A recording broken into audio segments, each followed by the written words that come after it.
This is a Fox News alert. The president has ordered the declassification of Carter Page's FISA warrant. The Peter struck Lisa Page text messages and other documents at the center of the Russia investigation. Good evening and welcome to Tucker Carlson. Tonight we have a lot of news breaking, particularly on this development. We're going to begin our coverage with Fox Chief Intelligence Correspondent Catherine Herridge. Well, thank you, Tucker. According to a White House statement released late today, the records also include FBI interviews with senior Justice Department official Bruce Orr. Orr matters to the Russia case because of his connection to the Trump dossier.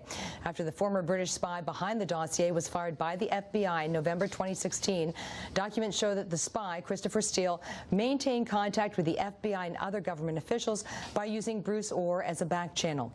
The declassification also calls for the unprecedented release of text messages related to Russia. Clean copies without sections blacked out from former FBI Director James Comey, his deputy Andrew McCabe, or as well as former FBI agent Peter Strzok and former FBI lawyer Lisa Page. Until now, some texts were available, but with significant redactions. A source familiar with the records requested by House Republicans told Fox they expect to see exculpatory evidence about Trump campaign aides Carter Page, as well as George Papadopoulos, who recently pled guilty to lying to federal investigators and got 14 days in jail. In the last few minutes, a Justice Department spokesperson told Fox they're already working on the request, but emphasized it is a process.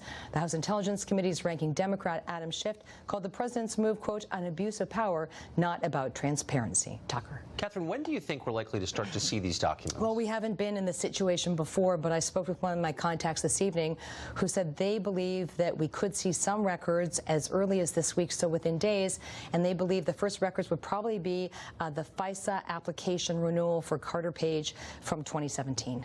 Amazing. Catherine Herridge, thank you for that reporting. I appreciate it.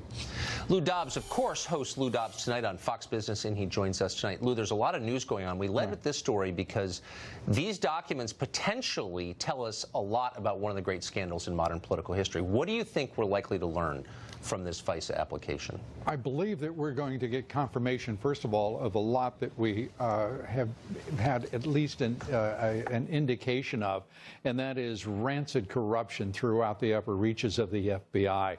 I think this is a terrific day for America. I think it is a very bad day for James Comey, Andrew McCabe, Strzok, and others, including perhaps Bruce Orr. The thing I hope that we see will be what actually took place and how much of a relationship there was established by these 20 pages from the Carter Page FISA court application, showing exactly what came from the famous fraudulent Trump dossier and how much of it was presented to the court without reservation, without any qualification. It's going to be quite a story in and of itself. That's what I'm looking for. So you're looking forward to it because one of the reasons is you're a journalist and you want more information rather than less. You've been in journalism a long time. We worked together at another network a couple decades ago. That's how long. Have you ever seen reporters less interested in knowing what happened than right now? You know, Tucker, it is remarkable to me where this craft has fallen.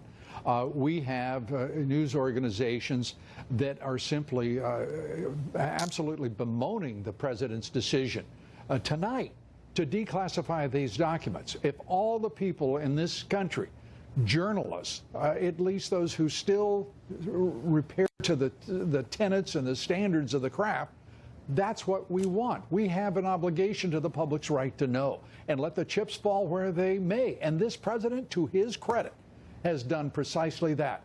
He has, with openness, transparency as his values, said we're going to let the American people read these documents, see what is here, these texts, and make their own judgments. And I applaud the president for that. I never thought I would live to see journalists arguing for government secrecy, but they are. Amazing. So what about Obama? I mean, what we know is that the Obama administration spied on a rival presidential campaign. We're about to find out on what pretext they did. You don't hear Obama asked about this in his many paid speeches that he is giving. Why? Right. Well, in part because he's so busy speaking about himself throughout each speech that it leaves little time for anything else, and there are no press present to questioning him. He is not a man, as you recall, over 8 years of his presidency who liked being questioned by journalists and certainly did fewer news conferences than one could have ever imagined a president having.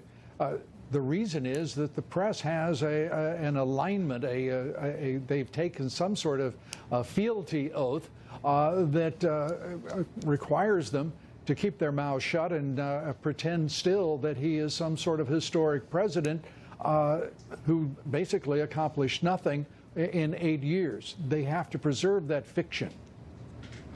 Unbelievable. I honestly can't wait to see what is in these documents. In the interest of full disclosure. Lou Dobbs, thank you very much. As always, great to see you. Great to be with you, Tucker.